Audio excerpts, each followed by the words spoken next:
বহু প্রাচীনকাল আগের কথা। দুপুরের প্রখর রোদে একজন যুবক ছুটে চলেছে বাজারের দিকে। তার মুখে উদ্বেগ, চোখে প্রচুর রাগ। তার নাম হল সুলাইমান। বয়স মাত্র 25 বছর, কিন্তু মুখের ভাঁজে ছিল ক্লান্তি আর হৃদয়ে ছিল অস্থিরতা। কারণ গত কয়েক বছর ধরে সে জীবনে কোনো কাজেই সফলতা খুঁজে পায়নি। কখনো ব্যবসা বাণিজ্যে ক্ষতি, কখনো কাছের বন্ধুর বিশ্বাসঘাতকতা, আবার কখনো মানুষের তুচ্ছ তিরস্কার। সে ভাবত, আমি তো সব সময় পরিশ্রম করি, চেষ্টা করি, কিন্তু কোনো কিছুতেই তো আমি সফলতা পাচ্ছি না। তবে কি আল্লাহ আমাকে সাহায্য করেন না? বাজারের মধ্যে পৌঁছে সে দেখল তার দোকানের সামনে অনেক মানুষের ভিড়।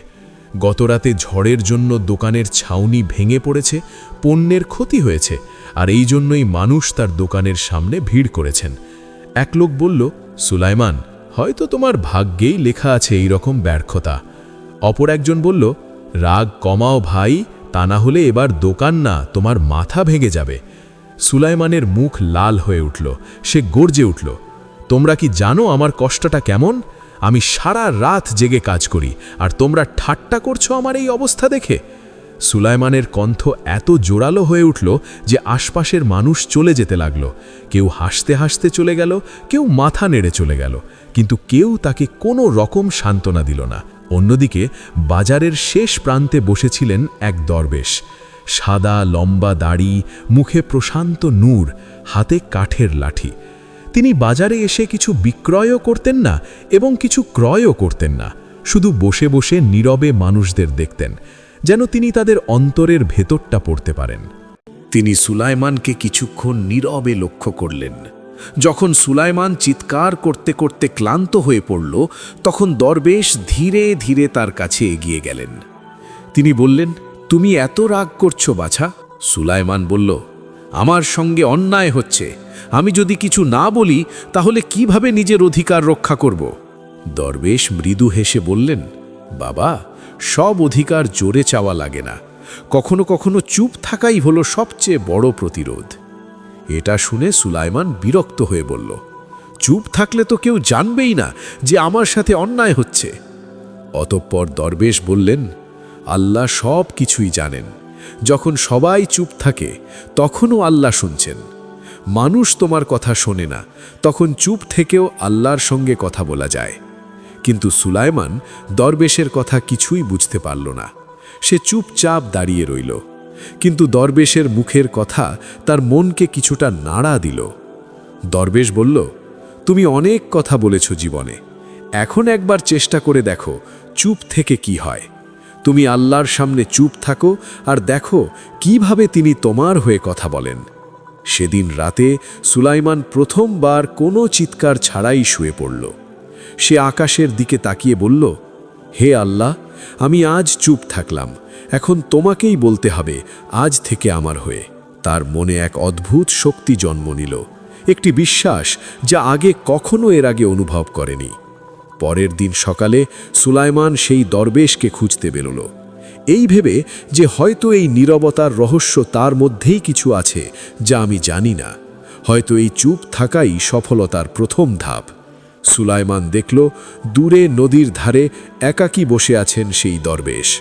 চোখ বন্ধ, ঠোঁট হালকা নড়ছে, দুয়া পাঠ করছেন আর মুখে প্রশান্তি। সুলাইমান তার সামনে গিয়ে দাঁড়ালো। দরবেশ চোখ খুলে তাকালেন, যেন সুলাইমানের উপস্থিতি তিনি টের পেয়ে গেলেন, আর বললেন, চলো সুলাইমান, আজ আমি তোমাকে শেখাবো নির্জনতার আসল রহস্য। পাথরের রাস্তা ধরে সুলাইমান ও দরবেশ এগিয়ে চলেছে। তার হাতে এক বোতল পানি, পিঠে পুরনো কাপড়ের থলে, আর মনে কৌতূহল। আজ দরবেশ তাকে কোথায় নিয়ে যাবেন? কিছুক্ষণ পর দরবেশ থামলেন। একটা বড় পাথরের উপর বসলেন তিনি। দরবেশ বললেন, তুমি জানো সুলাইমান, নদী কথা বলে না, কিন্তু তার নীরব চলার মধ্যে কি গভীর সৌন্দর্য আছে। মানুষ যদি নদীর মতো নীরব হতে পারে, তবে সে আল্লাহর রহমত অনুভব করতে শেখে। সুলাইমান অবাক হয়ে শুনছে তার কথা। সুলাইমানের মনে প্রশ্ন জাগে, নীরবতা কিভাবে আল্লাহর কাছে নিয়ে যেতে পারে? দরবেশ যেন তার মনের কথা পড়ে ফেললেন। দরবেশ বললেন, তুমি যখন রাগ করো, উদ্বেগে চিৎকার করো, তখন তোমার জিহ্বা কাজ করে, কিন্তু তোমার হৃদয় চুপ থাকে। আর যখন তুমি চুপ থাকো তখন তোমার জিহ্বা চুপ থাকে, কিন্তু তোমার হৃদয় জেগে ওঠে। তখনই আল্লাহর সঙ্গে তোমার অন্তরের সংলাপ শুরু হয়। কিছুক্ষণ দুজনই চুপচাপ বসে রইল। অতঃপর দরবেশ বললেন, চুপ থাকা মানে সব ছেড়ে দেওয়া নয়, বরং নিজেকে আল্লাহর হাতে সঁপে দেওয়া। যখন তুমি কোনো কষ্টে কথা না বলেও ধৈর্য ধরো, তখন ফেরেশতারা তোমার নাম লিখে রাখে সবরকারীদের তালিকায়। সুলাইমান বলল, কিন্তু আমি তো সবসময় অন্যায়ের বিরুদ্ধে কথা বলেছি, নিজেকে প্রমাণ করতে চেয়েছি। দরবেশ বললেন, তুমি আল্লাহকে বিশ্বাস না করে মানুষকে বোঝাতে চেয়েছিলে, অথচ আল্লাহর কাছে সত্য লুকানো থাকে না। মানুষকে বোঝানোর দরকার তখনই হয় যখন তুমি বিশ্বাস করো তারা তোমার বিচারক, কিন্তু যখন তুমি জানো আল্লাহই তোমার বিচারক, তখন নীরবতাই তোমার আসল প্রমাণ। এই কথা শুনে সুলাইমানের চোখ ভিজে উঠল। তার মনে হলো এতদিন সে নিজেই নিজের যন্ত্রণা বাড়িয়েছে শব্দে, বিতর্কে, অভিযোগে। এখন প্রথমবারের মতো সে অনুভব করল নীরব থাকা মানেই শান্ত থাকা। বিকেলের দিকে তারা পাহাড়ের নিচে নামল। দরবেশ থেমে গিয়ে বললেন, আজ আমি তোমাকে একটি কাজ দেব।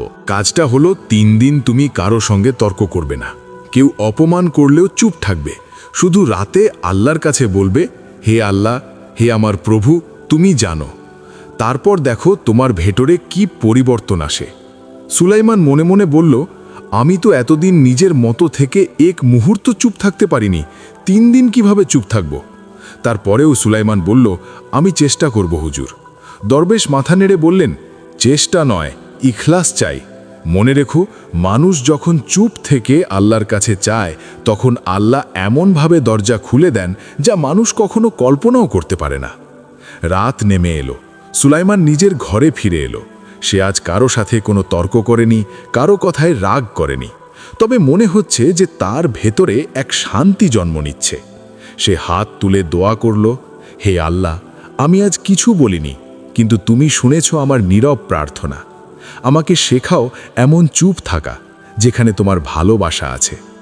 সেই রাতে সুলাইমান বুঝল, চুপ থাকা মানে দুর্বলতা নয়, এটা এক ধরনের শক্তি যা কেবল সেই মানুষই অনুভব করতে পারে যার ভিতরে আল্লাহর প্রতি আস্থা থাকে। 3 দিন কেটে গেছে। সালমানের দোকানটি এখন নতুন করে সাজানো, ভাঙা ছাউনি মেরামত হয়েছে, পণ্যে ভরা তাকগুলো চকচক করছে। সব কিছু যেন ধীরে ধীরে ঠিক হচ্ছে। কিন্তু তার অন্তরে একটা কথা ঘুরছে, এই শান্তি কতটা দিন টিকবে। দরবেশ তাকে বলেছিলেন, আল্লাহ প্রথমে কাউকে নীরবতার শিক্ষা দেন, তারপর সেই নীরবতাকে পরীক্ষা করেন। সেদিন সে কথার অর্থ পুরোপুরি বুঝতে পারেনি, কিন্তু আজ সেই অর্থ ধীরে ধীরে পরিষ্কার হতে লাগল। অন্যদিকে বাজারে হঠাৎ হইচই শুরু হলো।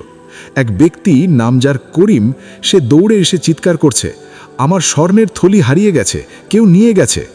সাথে সাথে মানুষের ভিড় জমে গেল। করিম হাঁপাতে হাঁপাতে বলল, আমি এখানেই বসেছিলাম, তারপর উঠেই দেখি থলি নেই, আমার মনে হয় সুলাইমান নিয়েছে। সবাই চমকে উঠল। এক বৃদ্ধ বলল, সুলাইমান আগে তো এমন করতো না। আরেকজন ব্যক্তি বলল, কিন্তু ওর দোকানই তো সবচেয়ে কাছে ছিল। সুলাইমান অবাক হয়ে তাকিয়ে রইল। তার বুকের ভিতর কাঁপন ধরে উঠল। সে তো জানে সে নির্দোষ।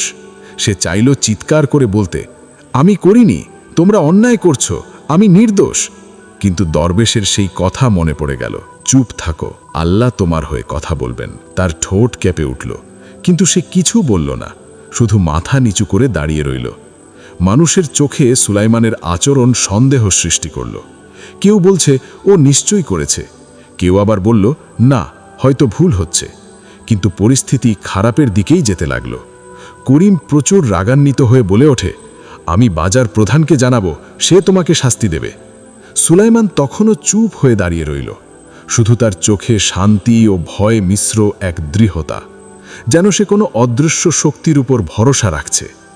কয়েক ঘন্টা পর বাজার প্রধান এলেন।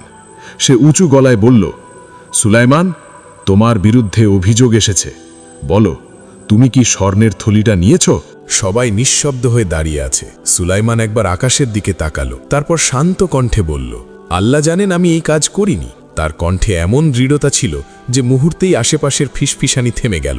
বাজার প্রধান কিছুক্ষণ তাকিয়ে রইল তার মুখের দিকে, তারপর বলল, তোমার দোকান তল্লাশি করা হবে। দোকানের ভেতরে প্রবেশ করা হলো এবং তাকগুলা উল্টে পাল্টে দেখা হলো। কাপড় সরানো হলো, কিন্তু কিছুই পাওয়া গেল না। সবাই স্তব্ধ। তখন দূর থেকে একটি শিশু দৌড়ে এলো আর বলল, আমি পেয়েছি, নদীর ধারে একটা থলি পড়েছিল। কথাটি শুনে সবাই দৌড়ে গেল। নদীর ধারে করিমের সেই স্বর্ণের থলি পড়ে আছে। করিম হতবম্ব হয়ে গেল, তার মুখ শুকিয়ে ফ্যাকাশে হয়ে গেল, চোখ লজ্জায় ভরে গেল। সে সুলাইমানের সামনে এসে বলল, ভাই সুলাইমান, আমি বড় ভুল করেছি ভাই, আমাকে ক্ষমা করো। সুলাইমান কিছুক্ষণ চুপ রইল, তারপর বলল, তুমি আল্লাহর কাছে ক্ষমা চাও, আমি তোমাকে ক্ষমা করে দিয়েছি। তার কণ্ঠে কোনো রাগ নেই, শুধু এক অদ্ভুত প্রশান্তি। মানুষজন তাকিয়ে রইল বিস্ময় নিয়ে। যে যুবক একসময় তুচ্ছ কথায় চিৎকার করত, আজ সে এত বড় অন্যায়ের মুখেও নীরব, এবং তার সেই নীরবতাই আজ তার সত্য প্রমাণ করে দিল। বাজার প্রধান বলল, আজ আমি একটি শিক্ষা পেলাম, মিথ্যা যখন আসে তা অনেক জোরে শব্দ করে আসে, আর সত্য যখন আসে তা আসে নীরবতার রূপে। সেদিন থেকে মানুষ সুলাইমানকে নতুন চোখে দেখতে লাগল। তার দোকানে ভিড় বাড়তে লাগল, ব্যবসা বাড়তে লাগল, কিন্তু সবচেয়ে বড় পরিবর্তন হলো তার হৃদয়। সুলাইমান বুঝতে পারল নীরবতা আল্লাহর প্রতি এক আস্থা, আর সেই আস্থাই হল সফলতার শুরু।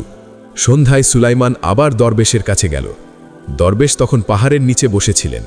সুলাইমান মাথা নিচু করে বলল, হুজুর, আজ আমি চুপ থেকেছি, আর আল্লাহ নিজেই আমার হয়ে কথা বলেছেন, আপনি সত্য বলেছেন।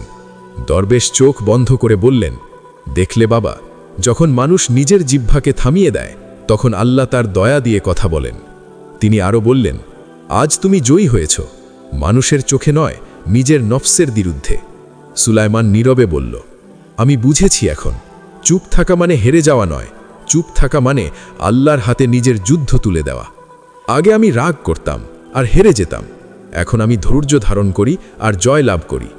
দরবেশ বললেন, সাবাস, এখন তুমি বুঝেছ নীরবতার আসল অর্থ। নীরবতা শুধু জিহ্বার নয়, আত্মার শান্তি। যে মানুষ অন্তরে শান্ত, সে আল্লাহর আলোতে বেঁচে থাকে। অতঃপর তিনি সুলাইমানকে বললেন, চলো তোমাকে এক জায়গা দেখাবো। বলে তারা দুজন বেরিয়ে পড়ল একটা ছোট্ট নদীর ধারে, সেই নদী যেখানে একদিন করিমের স্বর্ণের থলি পাওয়া গিয়েছিল। দরবেশ আকাশের দিকে তাকিয়ে বললেন, দেখো এই নদী দিকে সুলাইমান, এটি কোনোদিন চিৎকার করে না, তবুও পাহাড় ভেঙে পথ করে নেয়। তুমি এখন এই নদীর মতো হয়েছ, নীরবে চলছ, কিন্তু তোমার পথ আল্লাহ নিজেই তৈরি করে দিচ্ছেন। সুলাইমান নিঃশব্দে মাথা নিচু করে কাঁদতে লাগল আর বলল, হুজুর, আপনি না থাকলে আমি হয়তো আজও রাগের দাস হয়ে থাকতাম। আপনি আমাকে শিখিয়েছেন, চুপ থাকলে মানুষ ছোট হয় না, বরং আল্লাহর কাছে বড় হয়ে যায়। দরবেশ বললেন, বাবা, আমি কিছুই করিনি, আল্লাহ তোমার ভিতরেই এই নীরবতার আলো রেখেছিলেন, আমি শুধু সেটি জাগিয়ে দিয়েছি। যখন তুমি অন্যায়ের মুখে চুপ থাকবে, তখন আল্লাহ তোমার জন্য ফেরেশতা প্রেরণ করবেন। যখন তুমি অপমানের মুখে ধৈর্য ধরবে, তখন আল্লাহ তোমার মুখে সম্মানের পরশ দেবেন। মনে রেখো, নীরবতা হলো ঈমানের পর্দা, আর যে এটি রক্ষা করে সে কখনো ব্যর্থ হয় না। পরদিন সকালে দরবেশকে আর কেউ খুঁজে পেল না। কেউ বলল তিনি হয়তো অন্য কোথাও চলে গেছেন, কেউ বলল তিনি হয়তো আল্লাহর পথে ফিরে গেছেন। কিন্তু সুলাইমান জানত দরবেশ হারিয়ে যাননি, তিনি রয়ে গেছেন প্রতিটি সেই মুহূর্তে যখন কোনো মানুষ অন্যায়ের মুখে চুপ থেকে আল্লাহর উপর ভরসা রাখে। সুলাইমান এখন প্রতিদিন সকালে দোকান খোলার আগে নদীর ধারে যায়, বসে থাকে কিছুক্ষণ, নীরব হয়ে আল্লাহর দিকে তাকায়। সে আকাশের দিকে তাকিয়ে মনে মনে বলে, হে আল্লাহ, আমাকে এমন নীরবতা দাও যা শব্দ ছাড়াই তোমার দিকে পৌঁছে যায়। মানুষ ভাবে কথা বললেই সে জ্ঞানী, কিন্তু আসলে নীরবতার মধ্যেই জীবনের সত্য লুকানো। যে চুপ থেকে আল্লাহর উপর ভরসা রাখে, আল্লাহ তার পক্ষে পৃথিবীকে কথা বলতে দেন। তাই চুপ থাকো, ধৈর্য ধরো, সফলতা একদিন আসবেই ইনশাআল্লাহ। তখন তোমার নীরবতাকে আল্লাহর রহমত ছুঁয়ে যাবে। আমাদের ইসলামিক স্টোরিজ ইন বাংলা চ্যানেলের ভিডিওগুলো যদি আপনার ভালো লাগে, তবে অবশ্যই ভিডিওতে লাইক করুন এবং কমেন্টে আপনার মতামত প্রকাশ করুন। প্রিয় ব্যক্তিদের সাথে ভিডিওটি শেয়ার করুন। নতুন নতুন ইসলামিক গল্প, দাওয়া, নবীদের জীবনী ও শিক্ষামূলক ভিডিও পেতে আমাদের চ্যানেলটি সাবস্ক্রাইব করতে ভুলবেন না। আল্লাহ আমাদের সবাইকে হেদায়েত দান করুন এবং দুনিয়া ও আখেরাতে সফলতা দান করুন। আমিন।